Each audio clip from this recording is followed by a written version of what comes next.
Please take the second to scan that and get your questions in. I'll give you guys a minute and I'll come back to this, but I want this to be about the questions you would like to ask. That was great English. Yeah.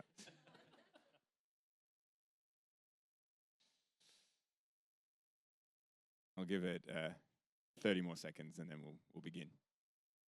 Can you hear me okay in the back? Do I need to be louder? Is it okay? Yeah, okay, cool.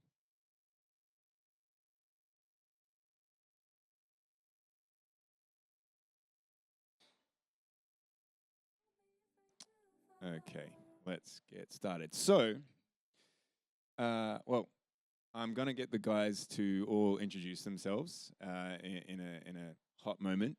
But before I do that, I wanted to tell you all about my favorite game, Eclipse. Technically, Eclipse 2nd edition, Dawn of the Galaxy.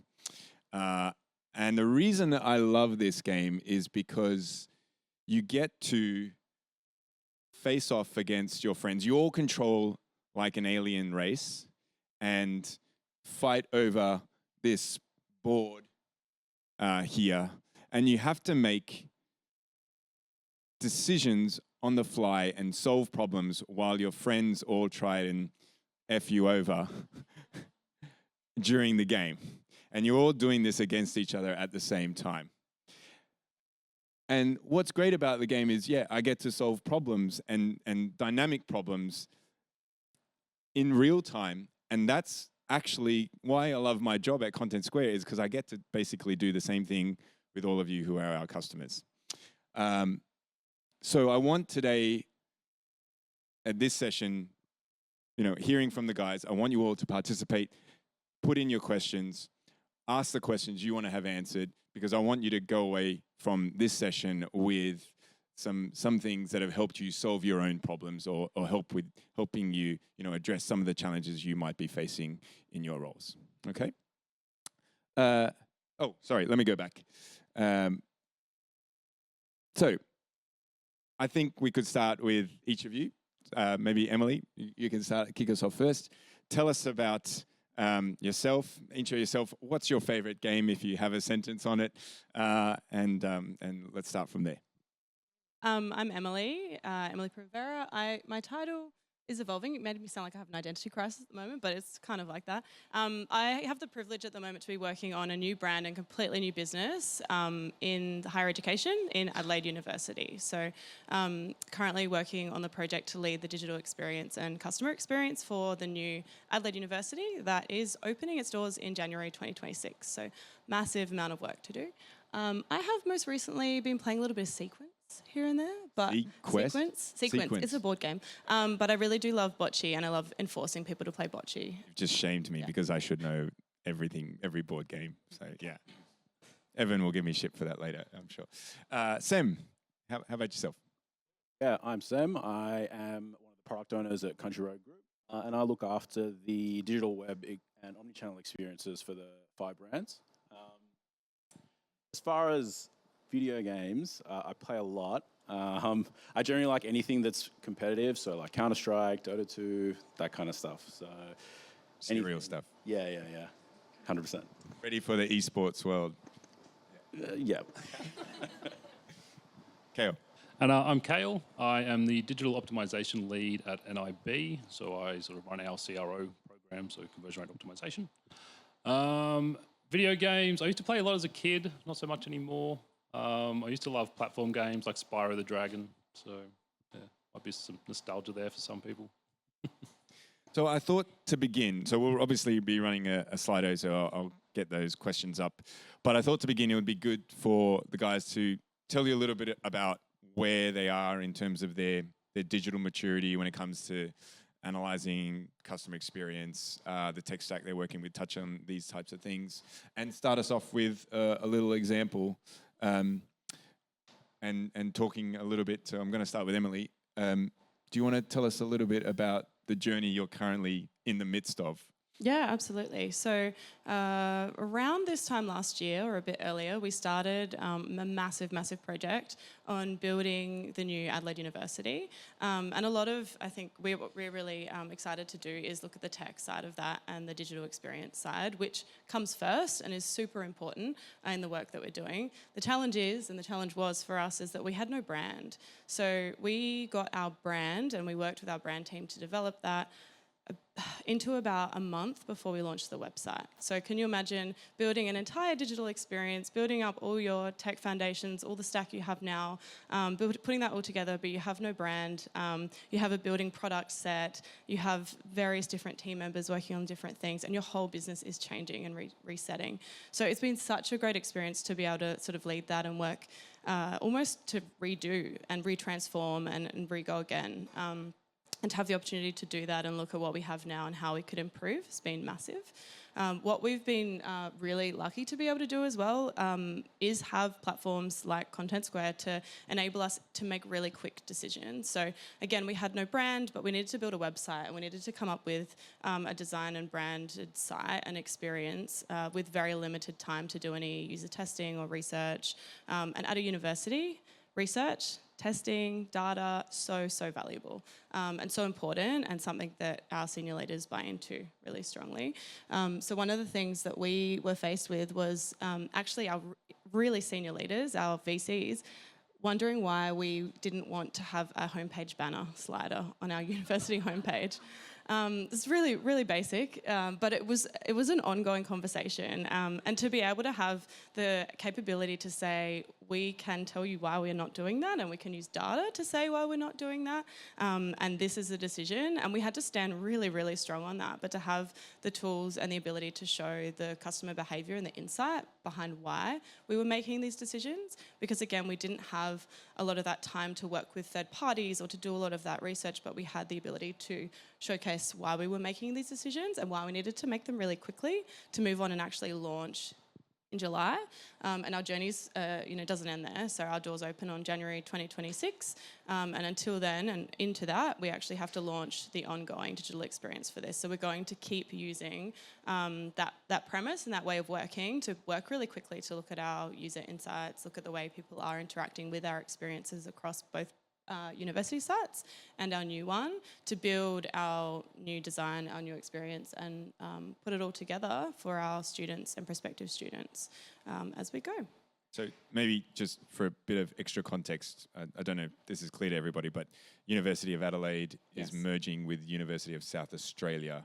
Yep. So we Adelaide University. Yeah, and we talk about it as we are building a new university and a new brand and a new business, and it's the first new university in a generation. So it's the first of its kind in such a long time, and it's one of the biggest mergers in the world.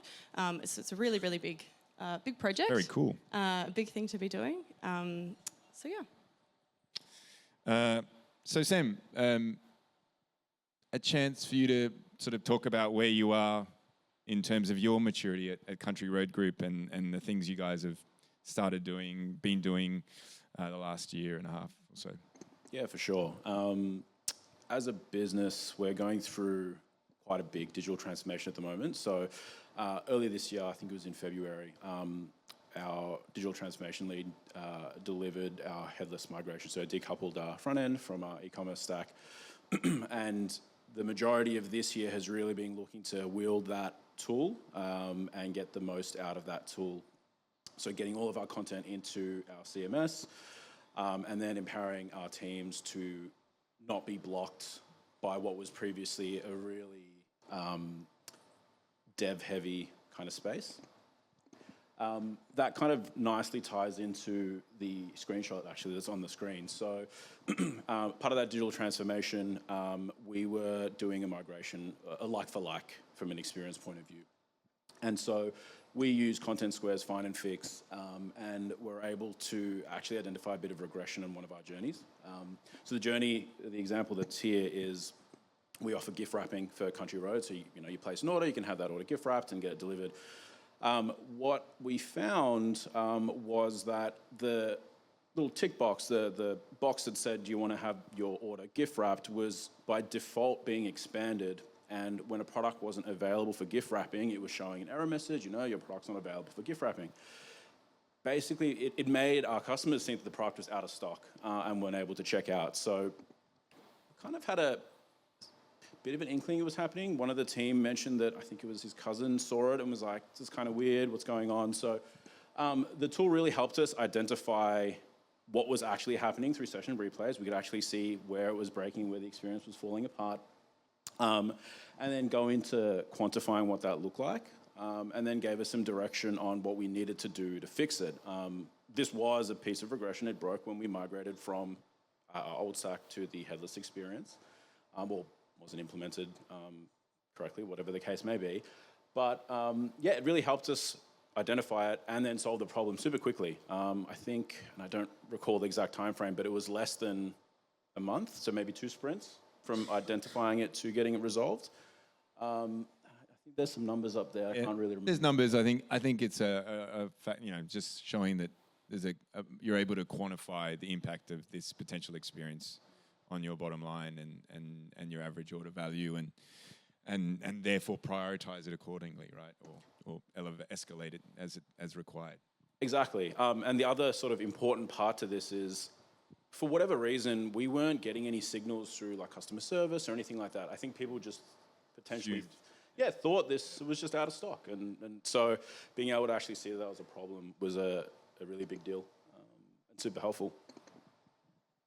And consequently, I'm sure you've kind of fixed that. Or do you want to talk about the new experience or how you've sort of changed it? Yeah, for sure. The new experience was super simple. We just don't expand it by default. So it expands when you tick the box, and then it makes more sense. So yeah, it was pretty straightforward to fix it. We didn't know about it. I think Kael, this goes into sort of dovetails nicely into an example from NIB. So this was your homepage up till quite recently, if I'm not mistaken. Yes, so this was our homepage. It was the homepage that I pretty much inherited when I started the role, and I definitely wanted to change it. I'm not a huge fan of the cartoon image. It's still hanging around though. But it does so much for your customers. Yeah, and it helps so much. So I think it's probably a little bit of a CRO 101, almost the next slide, which is sort of just using exposure rates, attractiveness rates, and the sort of really out-of-the-box tools that you get with Contentsquare, just to sort of try and pinpoint areas of what your users are looking for or what they're maybe not even seeing, right? So you can see the average fold line is sitting quite high, so users aren't seeing any of this content below here, or the exposure rate's very low. I think it was 16%, so our users aren't scrolling. So that cartoon, which was sitting there, was really just taking up a lot of valuable real estate. So not really anything super insightful, but through a little bit of experimentation and ideation, we were able to obviously rearrange the page and create a much more structured layout, which utilizes that real estate and allows us to show key messaging to key users at the right time. So that experiment had a statistically significant result after about 2 weeks and showed about a 12% uplift to our end of funnel joint completes, which is pretty good. Impressive from a little change, right? Yeah.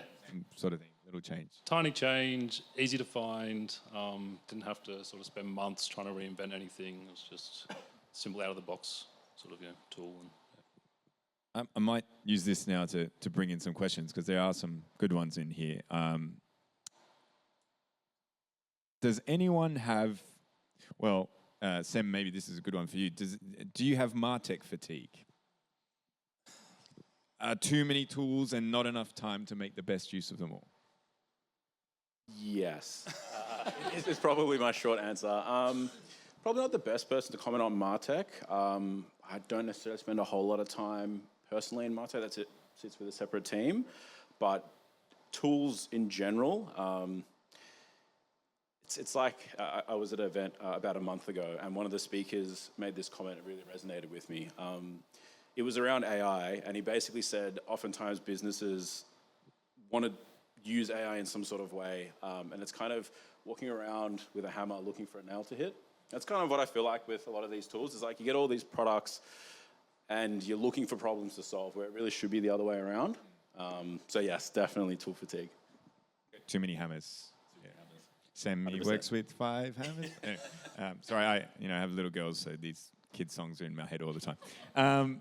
Emily, any thoughts on that? Actually, Yeah, lots of thoughts. because you've got this big transformation and Yep. consolidation happening. And lots of tech, and 3 businesses worth of tech at the moment, which is fun, and 3 businesses worth of teams to work with to get on board to use that tech and to understand how we might use it as well. So one of the first things that we did for Adelaide University was get everyone, so the 2 different teams, across one audience framework and then into one view of the data, or how we would see the data.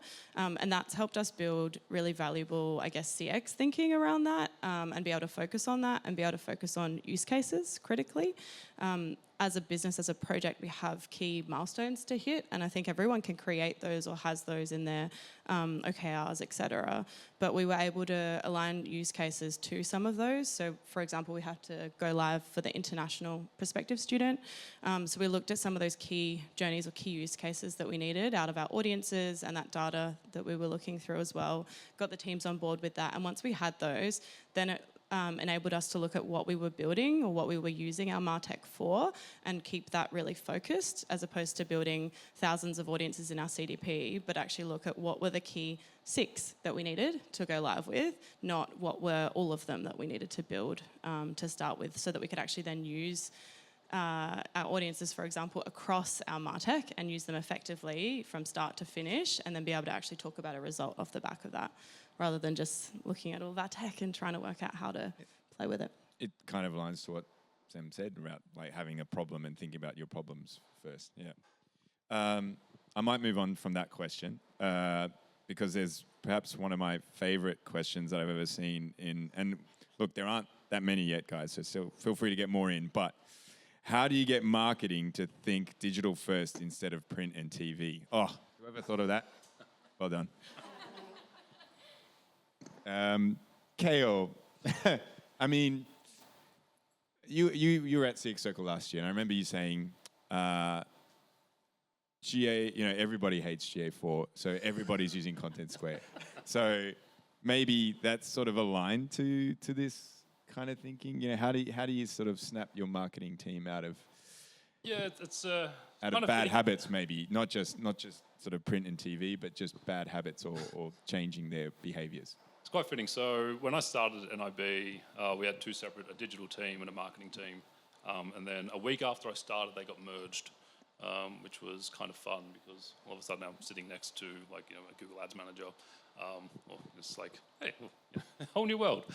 But I think even the screenshots we got up here, so that health insurance has got exciting. That's actually a marketing campaign, which we wanted to sort of run and trial. So that used to be our offer text, so get 6 weeks free or whatever it happened to be. So bringing them into our ideation sessions sort of helped. So we could start, saying, well, what are you guys working on, and how can we help from a digital sense, maybe sort of feel out if those marketing messages are going to work. So we had an experiment on this page where we had 4 different variations of what that go-to-market campaign was going to be, and that sort of helps them say, oh, look, if we run this through experimentation, we actually get really good data and insights, and then we can use that in that sort of out-of-home, real-world marketing environment. That was kind of fun. Kind of answer the question? No, yeah, I think that's a great tip of like, hey, why don't you join our ideation sessions? I think that's an idea. Idea is I'm giving these guys some practical things to try, and I think that's something they can try if they're not already doing it. Do either of you have any thoughts on this? Emily, I'm thinking you deal with a lot of, you're in sort of marketing, and you might deal with both traditional and digital personas, and maybe executives from a more traditional background. So. Mm-hmm.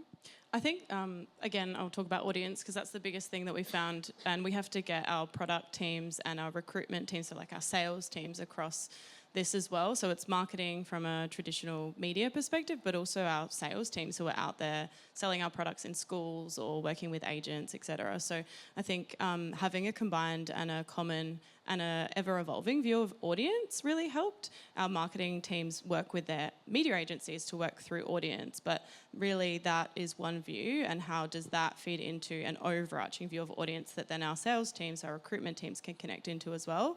And that then again helps us speak the same language. It helps us work more closely together as a digital team with our marketing team, with our sales and recruitment teams, and it helps us continue to look at how we can keep evolving and iterating.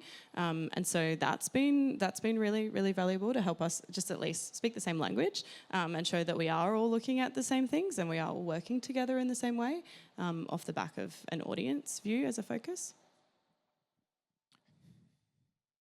Okay, yeah, I get it. Yeah, I'm digesting what you said, and I think your kind of like takeaway there is by talking their language in a way through this audience view, you're sort of relating to them through that, and you're able to bring them on the journey. Yeah, and it helps us look at what we're building that's tangible and valuable for, being off the back of a campaign. And it's not just campaign driven or driven by a particular event. It's something that has to evolve and iterate over time, to the point where I would say a win from that is, okay, we're launching our marketing campaign in Vietnam. We're doing all this activity. Can we have a personalised experience? Can we run some experiments in Vietnamese on the website? Can we do all of those things?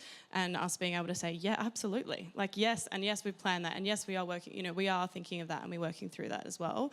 And so being able to prompt them or get them into a place where they're actually asking, or they're really keen, or they're coming to you with ideas off the back of that as well, because they've started to think like that as well. I think that's a key win. And I think bringing them in and being able to do ideation all together, and speaking the same language will help with that as well. Yeah, cool. I like that. I've just lost my Slido. Hang on. There's a question here. How does testing and optimization, this is directed at Kael initially, but maybe can expand. How does testing and optimization fit into a marketing versus product team at NIB? What do you think is ideal? Was it marketing versus product? Is that what you said? Marketing versus product team. Okay. So from a product perspective, we try to run experimentation at the forefront. We've got quite a mature experimentation program, which is great. So we have a good culture of experimentation. So it's sort of built into a lot of the teams already. And I was quite lucky to walk into a sort of culture which had already inherited that. So I wish I could say, hey, I built that, but that did not. But I feel from a product perspective, trying to get some quick wins and just doing little sort of experimentations like fake front doors can really help just to gather initial insights before you sort of launch into a really big build. And even from a marketing perspective, you can do similar sort of strategies of a fake front door, or what can we do quickly from an experimentation standpoint to get good data, so we're making data-driven decisions, not just sort of running off what our agency said this is going to be a great campaign, let's just run with it. Actually, and then a follow-up question, someone said, how do you convince your leadership that you need a specific tool? You can see the value, but they're not close enough to the detail. Sam, maybe you want to start with that. Yeah, this is a tough one. Probably what's most relevant is Contentsquare, actually. So we only have Contentsquare as Find and Fix, and only for one of our brands, for Country Road. And as a product team, we'd love to get that expanded for more of the offering and for all the brands as well. So trying to convince, I know this response is not when you're going from a zero, we've got something there, so it's a little bit easier. It's like the example I shared earlier. We can show the value the tool is delivering by showing what it identifies, how quickly it's allowing us to resolve something, and then being able to quantify that potential uplift. I mean, that's pretty straightforward. It's just how do you translate that into something actionable, which is the bridge we haven't crossed yet. Get that next step. Is there anything specific you think resonates well with the execs you deal with at CRG? Yeah, a big focus for us is not spending any more money.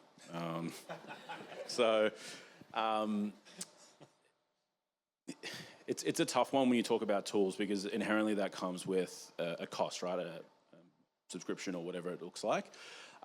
So it's really the return on that investment that resonates for Building a business case. Yeah, pretty standard sort of stuff. But yeah, that's the thing that resonates the most at the moment. It's a tough market, so kind of makes sense. Emily, do you have any thoughts on that? Yeah, I would say it was important for us to find what resonated with our exec, and what resonated with them was working with market research agencies to deliver a big deck of information that would then sit with the marketing team. And sometimes the marketing team would commission that research because it was easy to get signed off. The exec team, and particularly in education, I think academics understand that and they really value that and they can see that, and people have been doing that for a long time. So to be able to flip that and say, actually, we can't deliver or action these insights that we're getting from these market research insights. Like, they fit in one space, but from a digital experience perspective, we can't innovate, we can't action them, and we can't use them in an agile method. So we can't show the result off the back of them. So the ROI you're getting for those things is not great, but consider that and think, how do we do that? Well, we'd actually like to use a tool or a platform that is something we can access every day and we can use constantly and work across and collaboratively with teams to actually pull out value, understand customer insight and behaviour every day, all the time, and we'd rather invest in that.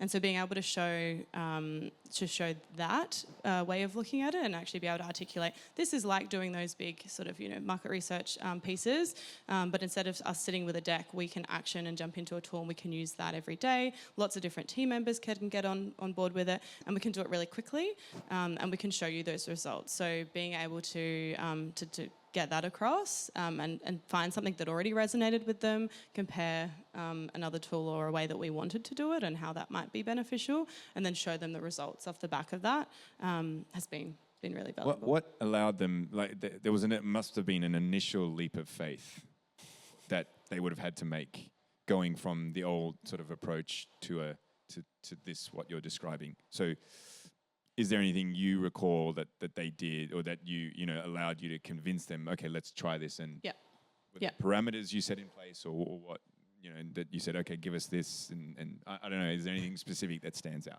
It's a combination of things. I think when I started, we were sitting with some decks and people were still quoting these. And I think even when I sat in front of the VCs a couple of months ago and showed them the website and gave them the information the research and insights we were looking at, instead of being able to quote something from 2009, because literally people have decks from 2009 that they're quoting that said, yeah, university websites should look like this and our experience should look like this.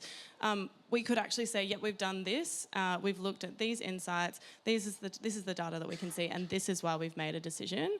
That, coupled with our experimentation and testing results and being able to show that quickly, being able to communicate so that before we did that, our exec and our teams understood experimentation, understood the data that we were generating, and pushing that to them when actually they were only interested in application data, but actually trying to say, visitation on our website is valuable.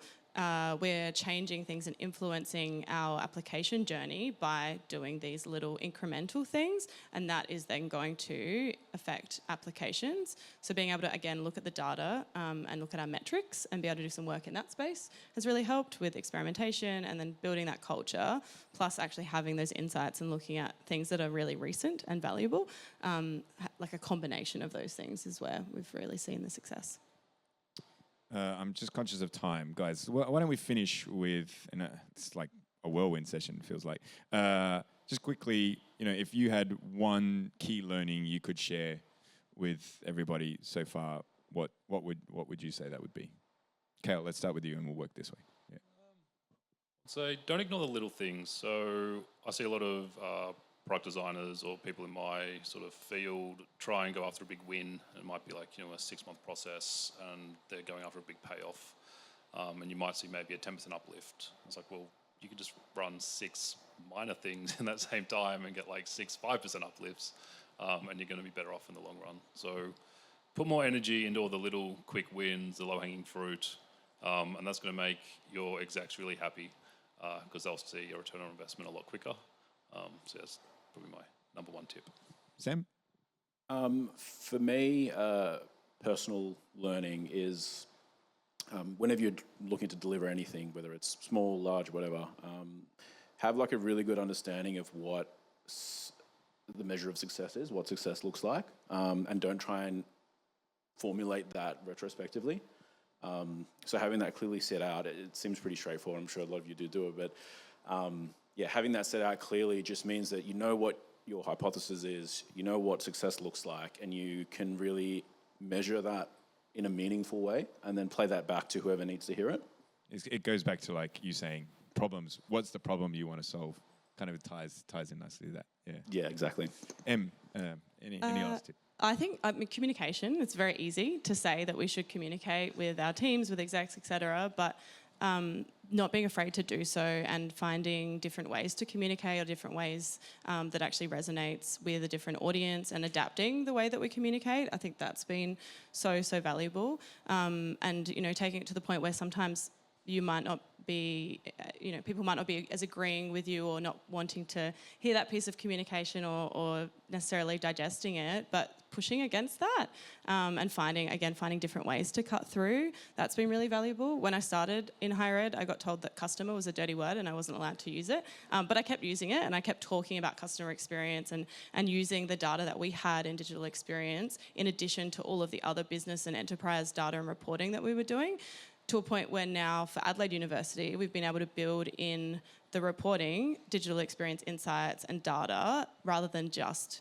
our traditional reporting that we do from an enterprise and a business. And that's been such a valuable success that I think comes from persistent and constant communication and trying to change that, finding the right people and getting that buy-in and being really resilient with communication as well. So important. Persistent. Yep. Yeah, okay. All right, guys, thank you. That was our panel. Please thank our excellent panelists.